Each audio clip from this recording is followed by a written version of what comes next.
shakalaka! Get up, it's time to slam now. We got the real jam going down. Welcome to the Space Jam. Irving and Curry, one-on-one. Irving puts it up. It's good! Kyrie Irving from downtown! And the Cavaliers by three. Slam, and welcome to the jam. Come on and slam, if you wanna jam. Yo-ho! Welcome back, everybody, to the Ultimate Warriors podcast.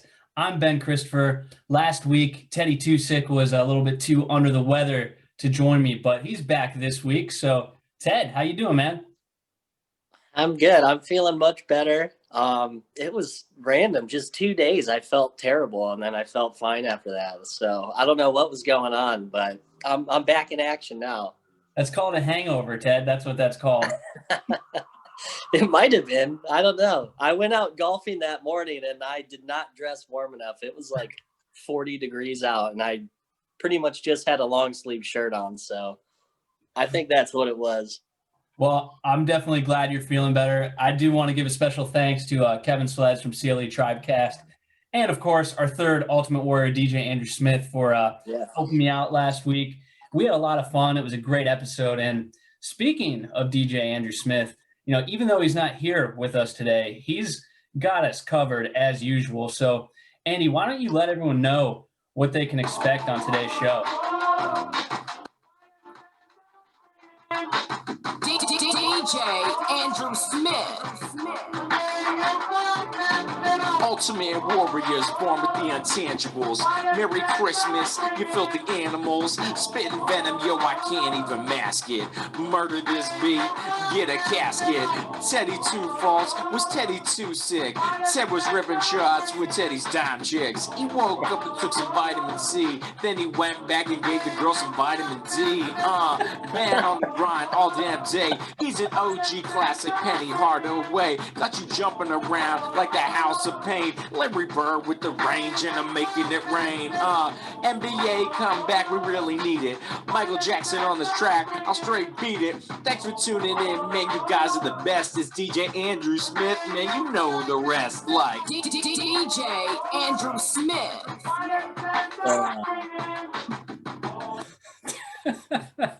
I knew I was going to get something about being sick in there, and of course he made it awesome. So That one was really good, man. I say that every week, but that was just great. But dude, let's get into the National Basketball Association. You know, we are a basketball podcast, so you know, since our last show, there was a blockbuster trade. And Ted, can we call it a blockbuster trade? Yeah, you can call it a blockbuster. Sure. I thought so, but there's some people that don't really seem to think so. So the Houston Rockets, they shipped Russell Westbrook to Washington for John Wall and a first-round draft pick. It's kind of funny. These guys actually have the exact same contract. They both signed supermax deals, so they make the exact same amount of money, and they have the exact same amount of years left. So literally, they're just trading max guys. They're just flipping them around. So Ted, I'll talk a little bit, I guess, about Houston's side, but I did want to ask you, like, what does this do for Washington? How do you see this trade for them? You know, I actually kind of like it for Washington. I mean, Westbrook can be very inefficient at times, but he's still a great player. I mean, and you don't know what Wall's going to be coming back from this injury. I can't remember the last time he even played. So to get Westbrook, they get a legitimate second all-star to go with Bradley Beal.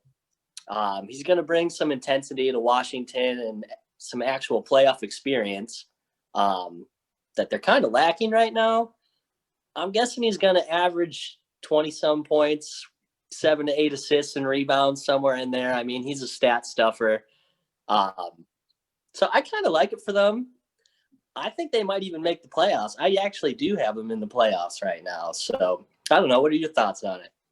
I love it for Washington, but I'm going to just, I guess, take a minute and talk about it on the Houston side. I mean, I've been hearing people on, you know, different stations saying that they think this was an effort to keep Harden because, you know, he had those chemistry issues with Russ. And, you know, they're saying that Wall and Harden, they're playing together in pickup games. And, you know, they're good friends. And it's kind of funny because that's exactly what they said about Westbrook last season. So Right. me personally, I think this means Harden's going to be traded as well. They have they've revamped the entire team. No more Westbrook, no more Covington, no more Daryl Morey, no more Mike D'Antoni. I think they're going to be rebuilding, and I just don't trust Wall. He's had some serious injuries. Right. You just can't expect him to be the same all-star John Wall.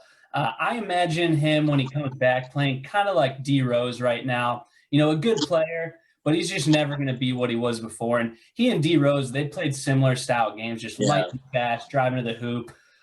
So I imagine that they'll look pretty similar post-injury here. The good thing for Houston, because I think Wall is a definite downgrade.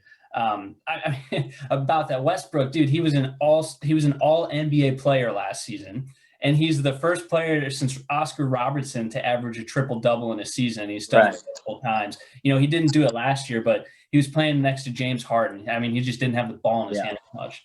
So, and I the triple-double is not my favorite stat ever, but it's pretty damn impressive what he was doing with those Thunders team. And even last year, particularly the second half, him and Harden really, started to have some chemistry. So, and then on the other side, Wall, he's barely been on the court for the past 2 seasons. So anyways, the good thing that I was getting to is that they managed to get a first-round pick back because, ironically, they traded all of their first-round picks for Russell Westbrook. So, it's anyways, I think that they're going to be moving Harden. What do you think they'll move Harden? You think they're going to try to hang on to him? I think they're going to see how him and Wall mesh. I mean, I think Wall's kind of the wild card there. If he does come back and is playing at an all-star level, I think they might try to make another run at it. But Harden's making it seem like he wants no part of being there right now. I don't know if you saw, I think it was like yesterday, he was at some like big party from some celebrity. And so he can't go to practice now because of the COVID rules or whatever. So I think he does want traded, so they probably will. And I think they're just trying to stack first-round picks, which they got with the Wall trade. Yep. And that first-round pick, I will say, and I should have wrote him down, it's protected. So I want to say it's like top 20 protected, then top 15, then 8, and like it kind of goes down. So we don't even know when that pick's going to happen. But I do, I've been looking at some of the options that they have, and I just kind of want to go over some with you, Ted, and we can kind of see what your feelings might be. So option one, and I don't have these in any particular order, but the first one that we're going to talk about is they send him to the Warriors. So that trade would involve Andrew Wiggins. He's got a big contract, and they need a big contract in there. It would probably involve their rookie that they just drafted, James Wiseman. And that would help them if they are going to try to grow this and start over. The Warriors are without shooting guard Klay Thompson for this year, so they do need a 2-guard now more than ever. And then even when he comes back, they could push him to the small forward. So I don't know. Do you like that for either of those teams? I would love it if I was a Warriors fan. I mean, the Rockets, I think they're going to want more than that for Harden. It sounds like they're going to play hardball going with getting rid of him. So I don't know if the Warriors would be able to give him enough. I mean, maybe if they threw all their draft picks coming up and just really went all in. Right. Because, I mean, Wiseman's a good prospect, but, I mean, Wiggins is big contract, which I guess you do need to get the trade done. But I feel like he's not even young anymore. How old is Wiggins? 25, 26? Yeah. I guess when we drafted him was the year LeBron came back, so was that 2015. I think he was 19. So yeah, he's around 26, 25, something in there. It's funny that's considered old in that. I know. I think it feels old for him because the spotlight's been on him for so long because he was drafted number 1 and he's just really never performed to where people thought he should. So I think he feels older than he is because just that spotlight, the number 1 pick, has been on him. I don't know. I don't think he gets it done either. Like you said, they could throw him the draft picks unless they have no other options. And we're going to talk about a few more. If none of these other options are there, and Harden is just a cancer in the locker room and just, really, really pushing to get out of there. And if they're high on Wiseman, right. I think that's, the only way that happens. So the next one, look, this one's been out there. The Nets, the Brooklyn Nets, they want him. I just don't know how they do it. They've got a bunch of average players, Karis LeVert, Jared Allen, Spencer Dinwiddie. I just don't see that as a trade the Rockets are going to go with and get rid of the, NBA leading scorer from last year and the MVP from a few years back. I mean, the Nets would throw everything in there besides Durant and Kyrie to make it happen. I just don't think it's enough personally. Any thoughts there? Anything different? Yeah, no, that's probably not enough. I mean, I thought I heard that the Nets didn't even want Harden. It would be a weird team, man. It would there would be. not be enough balls. It would be a very weird team, but it's an all-star team. I mean, Yeah. I can throw in DeAndre Jordan. He's not an all-star anymore, but he has been in the past. And, whoever your fourth guy is just. Right. Yeah. I don't know. I thought I heard that the Nets actually didn't want to go after him. They may be saying that publicly too, because That's true. Washington just said they weren't going to trade John Wall like a week ago. So, yeah, that's true. I don't ever take that too seriously what they say. So the next one, and this is the last one that I'm going to bring up, and this is what I kind of think might happen. I think they traded to Philly for Ben Simmons. Whoa. I think they're going to hit Ben Simmons and Joel Embiid have never been perfect. Harden helps Philly space the floor for Embiid. Houston gets a guy with sky-high potential, a youngster who can really jumpstart that rebuilding process and, really just give that team a new identity post-Harden and really put a whole new coaching staff. And if somehow John Wall comes back and is even 85% of what he used to be, you play Simmons off the ball. You keep Wall at point guard, put Simmons at the small forward and, let them play together. You like that one? I really like that one for both sides. I mean, Ben Simmons is still young enough that they could just rebuild around him. Yep. And then Harden, he fits with Embiid so much better. He can actually shoot the ball, handle the ball. I haven't actually seen that one rumored, so I like that one a lot. That's the one that I can't remember. I was looking at some different trade possibilities, and there have to be a few more people in there because Ben Simmons isn't making as much as Harden, but it's something that I think does make sense for both teams, and I could see that happening. Maybe not right at the beginning of the year. I think you mentioned it earlier. I don't think the Rockets would mind testing it out and seeing if Wall's back and how they might play together. And with Doc Rivers just now going to Philly, maybe he kind of wants to see if he can do something different with those guys, but I think before the season's over, that's the one that I think makes the most sense. Yeah, I think so too. And I mean, if they need more money, I think Tobias Harris has a pretty big contract over there. They could throw him in, right, if they needed to. I'm trying to think who else they have. I know they just traded for they just got Danny Green. Yeah, Danny Green. Yep. Didn't they get Seth Curry? Seth Curry. Seth Curry. But that's the core. I mean, the core would be Simmons. Simmons is the guy you're getting. The rest of it is really just filler, honestly. Maybe they'll play a little bit of minutes, but the rest of it would really just be salary filler. Yeah. So, but hey, so the NBA, they released their schedules finally.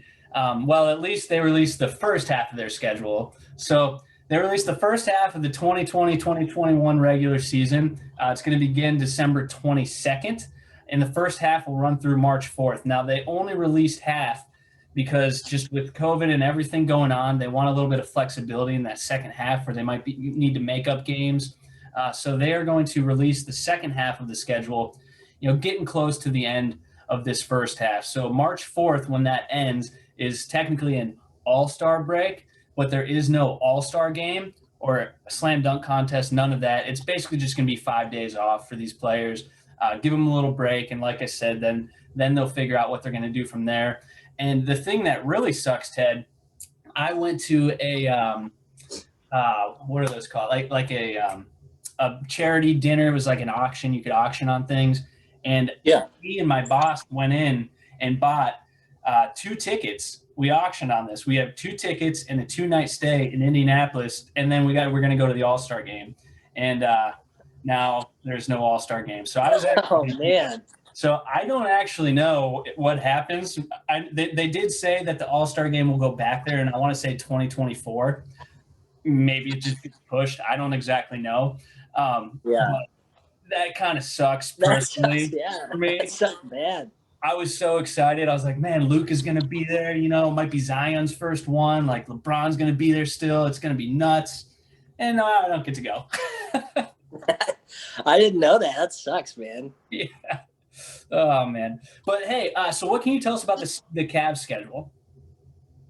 Yeah, so I just highlighted some of the ones I'm excited for to start. Our first game is going to be December 23rd. We're playing the Hornets, so it's a pretty winnable game there. Right. First game's always exciting. You can see how the young guys are going to come out, you know, how the chemistry is going to be. The other games I'm excited for, we got Brooklyn, Kyrie coming back, and he's actually playing 2 games in a row in Cleveland. You know, we'll see if we're allowed to have fans there. But it's January 20th and 22nd. So they're right after each other, and I'm excited for those ones. If fans are allowed to go to those, I'll probably want to go to that one. For sure. And the other one I was excited about from the first half is when LeBron comes home, which is right in that same time period. It's on January 25th. So we'll be taking on the NBA champs all in 1 week. We got Brooklyn twice and then the Lakers. So those were the big ones that I just wanted to highlight. And then just a comment on our schedule. The beginning of it is kind of in our favor. Yeah. Honestly, like the beginning's not bad. Like I said, we start with Charlotte. In our first 13 games, we also play Detroit. We play New York twice. We play Orlando twice. We got Atlanta. I mean, we can win all those games. Right. And then our tougher games, we play the Bucks, the 76ers, Jazz, and Pacers, which I'm down on the Pacers right now. And then, I think we could beat the Pacers. And then we also play Memphis twice. So the way I'm looking at that, if we can win 5 or 6 of those first 7 I said against those weaker teams, split with Memphis, and then even if we just steal one of those 4 tough games between the Bucks, 76ers, Jazz, and Pacers, that's an 8-6 start right there. I mean, I've said it before. We play the Bucks well. I mean, Ted, you and I have gone to a couple of games, and I'm always surprised how well we play them. Yeah, Giannis didn't play last time we were at that game, though. Who cares? Overrated.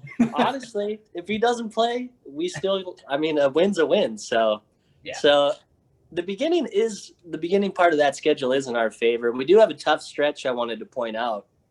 It's right at the start of February. We played the Clippers, then we played the Bucks twice, and then we go on a little West, road trip, and we play the Suns, Nuggets, Portland, Clippers again, and the Warriors. And I thought that was the toughest stretch in our whole schedule that's came out so far. So that's going to be a big measuring stick for us. And that's to see how well we play there. That sounds like that's right after, too. You mentioned that we played Brooklyn twice and the Lakers, like there towards the end of January. So we might have a few cupcakes between those.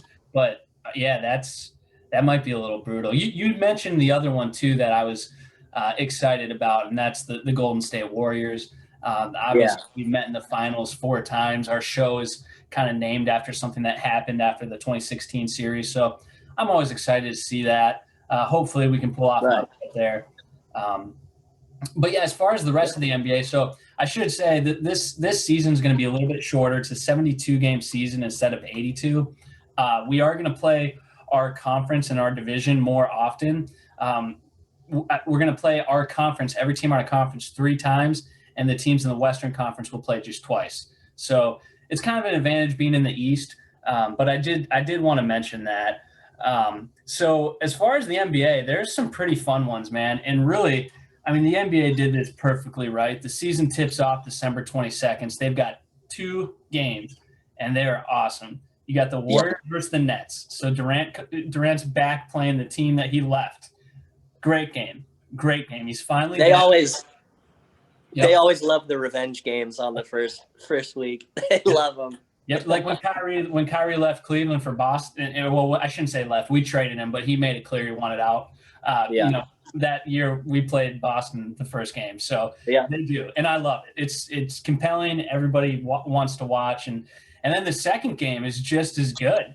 You've got the reigning NBA champion Los Angeles Lakers against the Los Angeles Clippers, who, people kind of expected both those teams to meet in the Western Conference Finals last year, and it didn't happen. So, Ted, out of those two games, they're both awesome. Which one are you most looking forward to? I'm more looking forward to the Battle of LA. We didn't get to see it in the playoffs, and I mean, I loved the Nuggets run that they had. I loved watching the Nuggets, but I was a little bummed we didn't get the Battle of LA in the playoffs last year. So I'm excited for that one. Yeah. Yeah, so both those games are going to be awesome. And then so that's the 22nd. So Christmas is right after that. And Christmas games are always a big deal. That's the biggest day of the year for the NBA. So I did want to just kind of take a look at those games. And then, Ted, I want to kind of get your opinion on which of those games you're looking forward to. So just take some mental notes as I go through these. So the first game at noon, Ted, we'll probably just be done opening Christmas presents. We'll probably be drinking some Christmas ales, ready for the NBA to start. So first game, noon, Jimmy Butler and the Eastern Conference champion Miami Heat. They're taking on the young, the fun Zion Williamson and the New Orleans Pelicans. That's a good game. After that, you've got the two-time MVP Giannis Antetokounmpo, a.k.a. the Greek Freak, taking on the team that just blew a 3-1 lead in the NBA Finals in 2016, the Golden State Warriors. That's at 2:30. Then you have the new dynamic duo in Brooklyn with the Nets. They're going to take on Boston, the Paul Pierce shit his pants in the NBA Finals Celtics at 5 p.m. And then Luka and the Dallas Mavericks take their shot at the King. So they play the NBA champ Lakers at 8 p.m. And, Ted, I did want to just point this out. So I was doing some research for this, and I just thought this was kind of fun. LeBron James is the youngest player to ever make an All-NBA team. He was 21 years, 110 days old. Number two, some guy I've never heard of. His name's Max something. He was from 1947. Nobody cares. Third, Luka Doncic, 21 years, 168 days old. So Luka's doing some impressive things already. So I did just kind of want to point that out. Just something fun. A lot of people see Luka as maybe the next guy. So it's going to be fun to see them on Christmas Day. Absolutely. At 8 o'clock, at that point, Ted, we'll have had many Christmas sales. We've been watching a lot of NBA. We'll be ready. And then to wrap it up, there's one more game. The newest team to blow a 3-1 lead, that's the Los Angeles Clippers. And they actually played the team that beat them and came back from that 3-1 deficit, the Denver Nuggets. So that's 10:30. So, Ted, which of those games are you most looking forward to? Man, I'm excited to watch all those ones, not going to lie. Yeah. And I always love watching the Joker play, but I think you mentioned him, Luka Doncic. I want to watch him against LeBron. I don't know what the odds are with Luka winning MVP next year, but probably decent. I might put some money down on that because of the way he played. I think that's the one I'm most excited for, him going up against LeBron. Yeah, that's going to be a great game. I think I'm most excited for that one as well. I really do like the Clippers Nuggets because that's going to be kind of a revenge game after they, lost that 3-1 lead. The Clippers are really going to want to come out, and prove something. So the one team I would have kind of liked to see in there, it was Philadelphia. I wouldn't mind seeing them over Golden State. I mean, the 76ers are going to be fun this year. And without Klay Thompson, he's out for the season. And Draymond Green's just not really been the same player. I don't know how good the Warriors are going to be. I mean, they're going to be okay, but I don't know. I would have rather have seen Philly in there. The only game that I think would have been more fun is the Lakers versus the Clippers, but they're literally playing like a couple days before. Yeah, they can't really have them going back like that so quickly. So, and I like that they put them at the opening day. So you'll just have a few days after that. You can't play them again. Right. Yeah. I mean, they're playing literally what? Opening day you said was the 22nd. So 22nd. Yeah. 3 days. Yeah, you can't do that. That's too much. Yeah. So that's why they, you mentioned it. They love revenge games. So you get the Nuggets, Clippers on a revenge game there. And yeah, it'll be fun. And you get Luka D 3D triple-double on the Mavs. So that's going to be fun.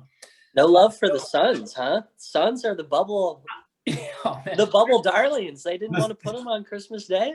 I would have also loved to see them on Christmas Day. You know, I love the Suns. I don't know if you can see. I've got a Steve Nash poster back there. Yeah, I would have loved to see. The Suns haven't lost a basketball game in almost a year, like since coronavirus. Like I don't even remember when the last time they lost, but they were the only team that never lost because obviously they didn't lose in the bubble play-in time. Right. And then they didn't play in the playoffs, so they haven't lost in a really freaking long time. Yeah, But- honestly, I'm surprised they didn't put him in. They're kind of the Yeah, with Chris Paul. everybody's favorite right now, and then they just got Chris Paul. Yeah. I would have liked to see him, but hey, before we get into our Eastern Conference power rankings, I want to remind everybody to check out mark1sports.com. You can find all of our shows there, including the Danger Zone. Ted, the Browns are 9-3, man.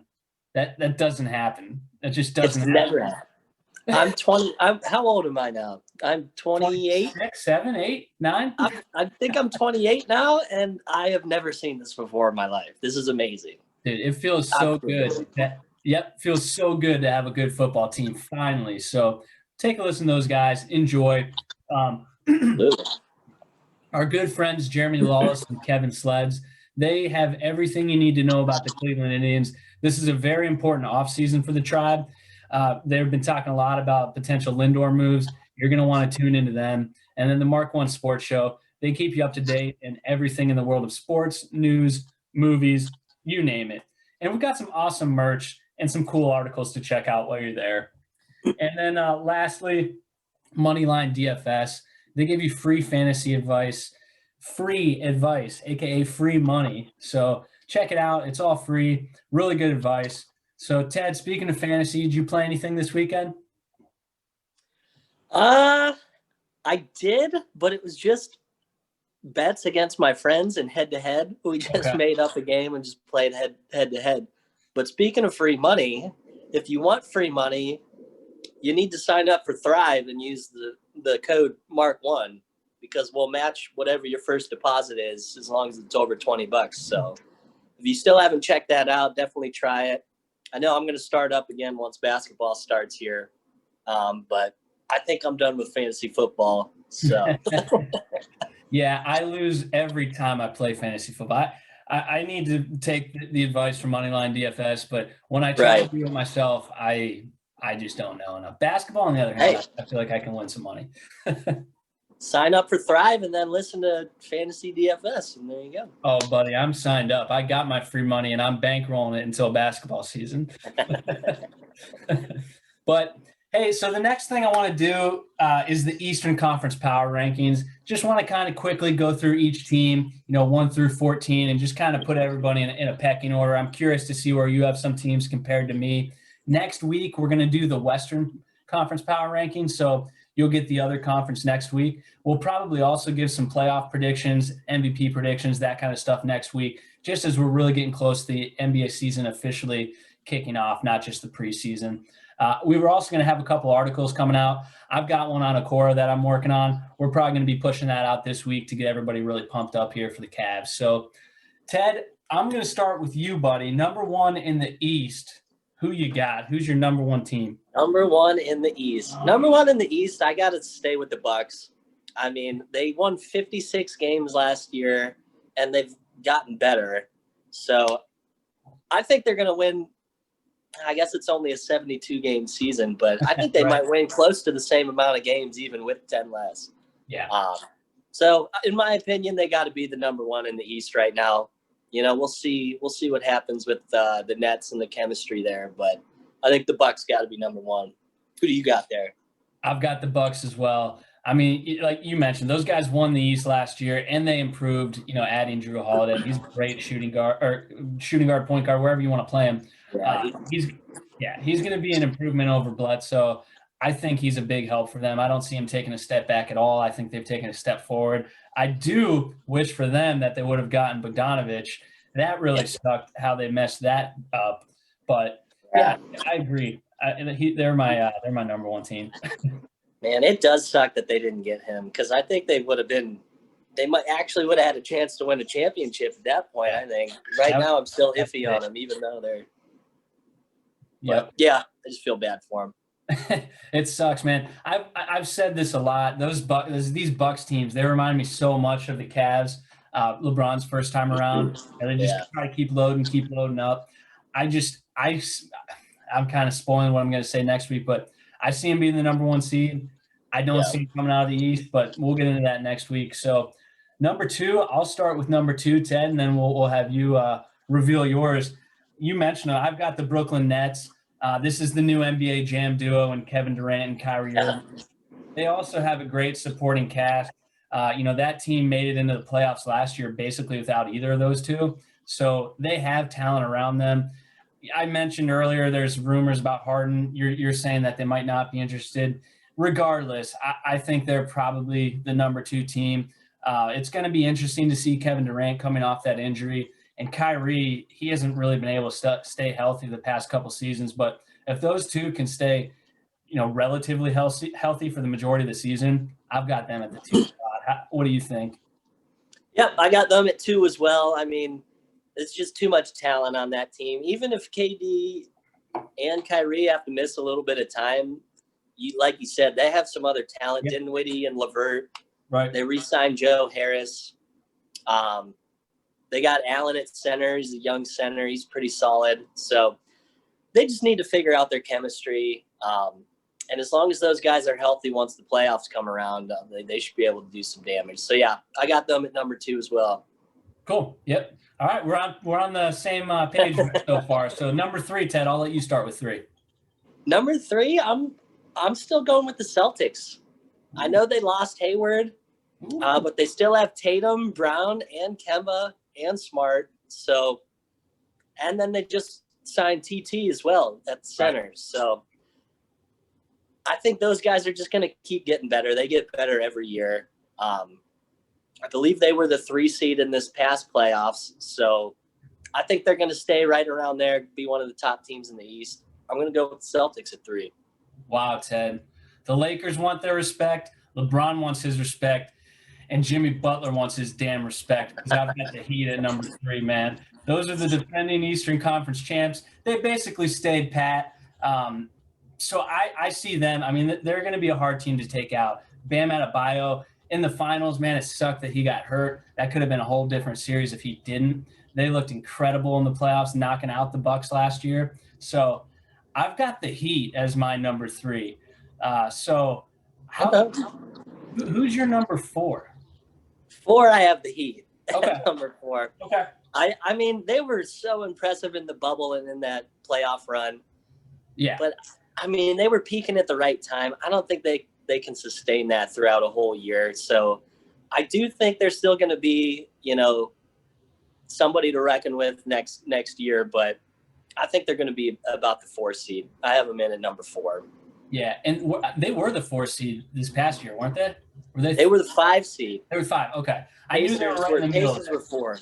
Because Pacers. technically that was an upset in the first round when they beat the Pacers. Get out of here. All right, Yeah. So my number 4, Ted, I still don't have the Celtics. I'm going with the 76ers. They just brought Doc Rivers in. This is not anticipating a Harden trade, but if it happens, I think that might catapult them into the number 3. Maybe even higher. I'd really have to think about that. But, Doc Rivers is coming in. They got a new coach, Ben Simmons and Joel Embiid. They're not perfect together, but they've still been winning teams for the past several seasons. They're just getting older. They just added some shooters, and, we mentioned them earlier. They added Seth Curry. They can put him in the corner, kind of space things out a little bit. So I actually have Philly at my number 4. Okay. So I have them at my number 5. I thought you might. Yeah, like you said, they have so much talent, and they picked up Seth Curry, Danny Green. Yes, thank you. And I mean, that's what they were lacking last year was they needed more shooting. They were playing Al Horford a bunch last year with Embiid, just wasn't a good fit. So maybe Doc will be able to make that work with Simmons with a bunch of shooters around him and Embiid. We'll see. They have so much talent, though. You got to imagine they're going to be, up there around 4 or 5. So I have them at 5. So my 5, and really, Ted, 3 through 5 to me, they could go either way. With the 5 could finish at 3, the 3 could finish at 5, whatever. Like those teams are right in the same, stratosphere. They have the same caliber. So I've got Boston there. I do think they got a little bit worse by losing Hayward. We've talked about it before. I don't think it's that much worse because there's a little bit of repetition with him and Tatum and Brown and Smart. So I don't think it's going to be a huge letdown that he's gone, but I think they'll feel it a little bit. I agree with you. Tatum and Brown, they should be getting better. They're young guys, and they did sign Thompson. I do like that for them. They needed a big guy. I would have, we talked about it before. I was kind of hoping Hayward would opt in. We can maybe figure out some kind of a sign and trade to get him over to Cleveland, but yeah, TT instead. So I've got Boston as my 5. So okay. Number 6, and Ted, I'll start with 6, and then I'll let you jump in. But I've got the Toronto Raptors. They're not too far from being NBA champions. Their big priority this offseason was to keep Fred VanVleet, which they did. Sorry, New York Knicks. They did lose Marcus Gasol. They lost Serge Ibaka, but with VanVleet and Kyle Lowry, I think they're going to retool, and I've got the Raptors at my 6. Who you got? I also have the Raptors at the 6. We're doing all right. I mean, unless Siakam and VanVleet both take steps forward, Siakam did just take a huge step forward last year. If he can take another step, maybe the Raptors can sneak back up into the top. I feel like they do always overachieve. The Raptors. It always feels like they do. I do agree with you on that. Yeah, Lowry's another year older. I don't even know what he is now. He's still playing at a high level, but you got to think at some point he's going to have a little bit of a drop off. He was on the Grizzlies back when you were 12? Yeah, So he's been around a long time. He's been around a long time, yeah. So I have them at 6. They're still a good team, but unless those two guys take a big jump, I think they're going to regress a little bit, especially losing both their centers, like you mentioned, with Gasol and Ibaka. I think they signed Aaron Baines to take that role, so it's a little bit of a drop off, I think. Yeah. All right. Well, this I think is where it's going to get interesting. Number 7. Who do you have at 7? So number 7, I have the Wizards there now, with Westbrook and Beal. All right. Westbrook and Beal are too good. They're going to get that team into the playoffs, especially with Westbrook's intensity. They re-signed Bertrands, which was big for them. Thomas Bryant's a solid center. As long as Beal and Westbrook can get some chemistry together, I think they're definitely going to make it into the playoffs. So I have them at 7. Who do you have? So I actually went with the Atlanta Hawks. I think Trae Young is going to have a breakout season. He's already played great, but I think he's going to have a big season. They added Bogdanovic, who we really both mentioned earlier we wish would have gone to the Bucks. And they also added Dino Gallinari, who we've both been pretty high on. He was one of the free agents that, again, just wishing that the Cavs might have been able to do something there. So they got both of them. They also got Rondo. So if they make it into the playoffs, they'll probably win the NBA Finals.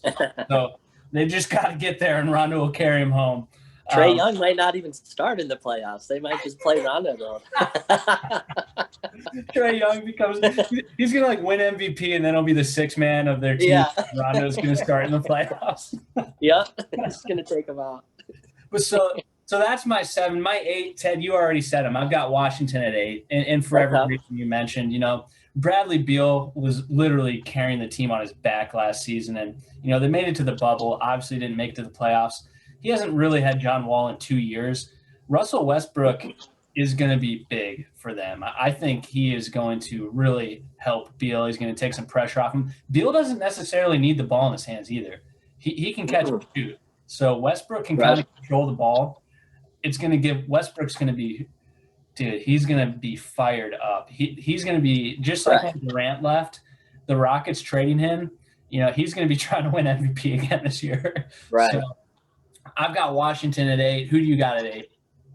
So this was tough because this was the hardest one I had between these two. I ended up going with the Pacers. I mean, they didn't make any moves, but they just have 5 solid starters with their starting lineup. Just no stars, but 5 solid guys. I think the rest, I mean, they were the 4 seed last year, so I think a lot of the East passed them up this offseason, but I do think they'll find a way to sneak in. But at 9, I'll just jump to my 9 because I was struggling between the Pacers and Hawks, and I have Hawks at 9. Yeah. And you mentioned them. They got Rondo, Gallinari, Bogdanovic. They still have Capella, John Collins, Reddish, and Hunter, and Herter are all young guys who can still have some potential there. So is that Andy Dalton's stepson, or I mean his actual son? It wouldn't be stepson with the red hair, Herter. Are they related, cousins? They do kind of look like each other, don't they? I've never put that together. I don't think the age is appropriate for that to be. Maybe could be cousins. Maybe they're cousins, yeah. So I have the Hawks at 9, but I think they're the sleeper in the East this year. They could surprise some people. So, well, my 9, Ted, and I think our fans are going to like this. I got the Cavs, man. I got the Cavs at 9. I think we're going to make that little play-in tournament. We've got Colin Sexton. I think he's going to be an all-star this year. He's going to go nuts. We needed a wing. We got Okora. I'm just hoping that he's as good as I'm building him up to be in my mind. I don't watch much college ball, so I really know nothing about him except for what I've read. And in my mind, I'm like, he's the perfect fit. And then, we've got Kevin Love and Andre Drummond. They're going to control the glass. We're going to have Larry Nance coming off the bench. I got the Cavs, man. I got the Cavs at 9. Okay. I have them at 10. Okay. I have one spot lower. Like you said, I don't think we're going to get out-rebounded ever many games at all. Like, we shouldn't get out-rebounded ever with Nance, Drummond, and Love.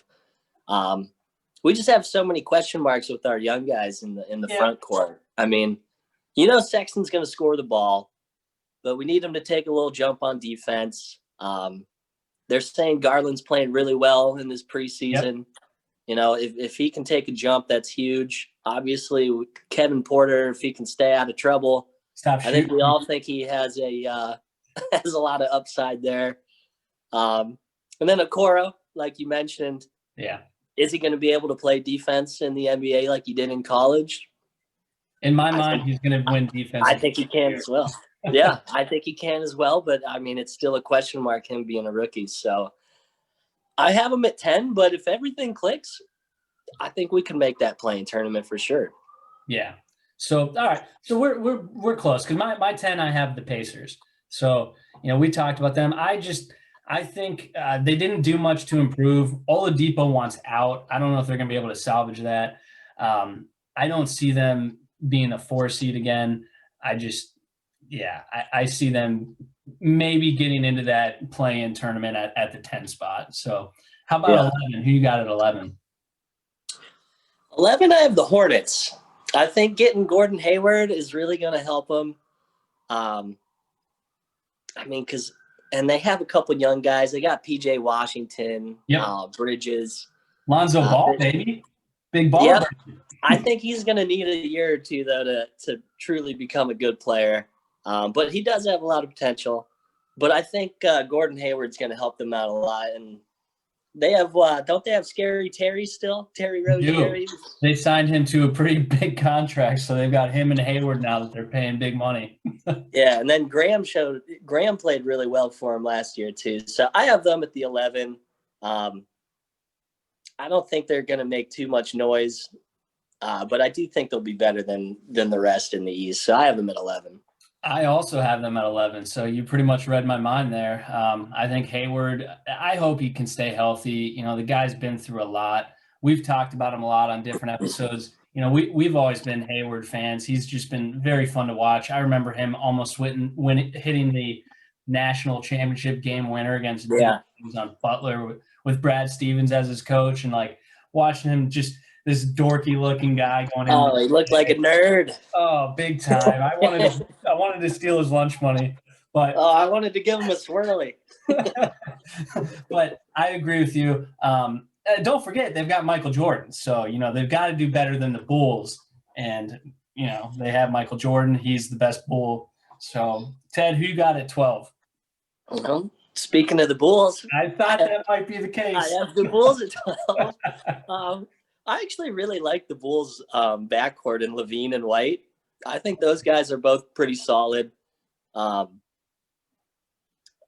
really don't like the rest of their team though, other than Levine and White.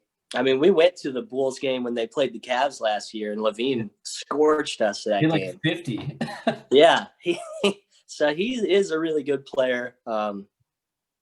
But I don't think they have enough talent besides him to get any higher. So I have them at the 12.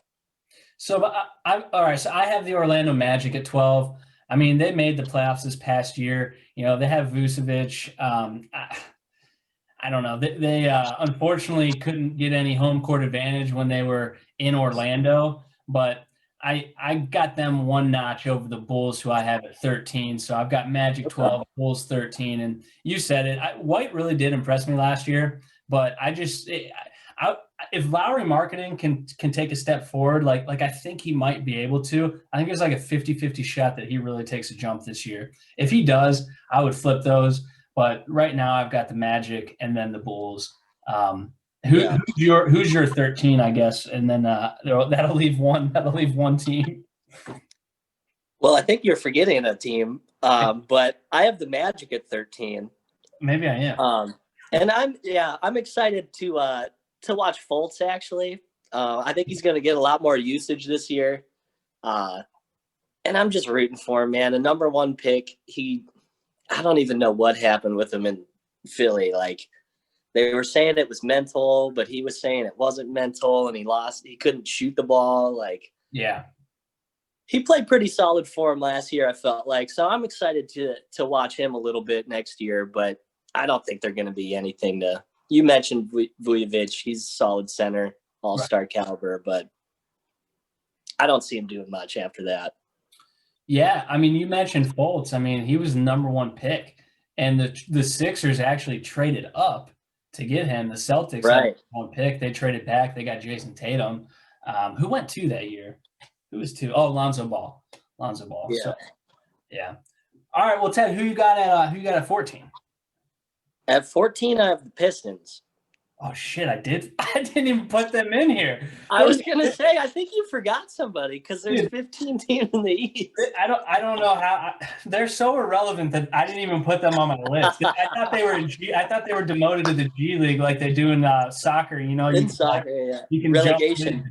My bad. I had the Canton Charge at my my 14.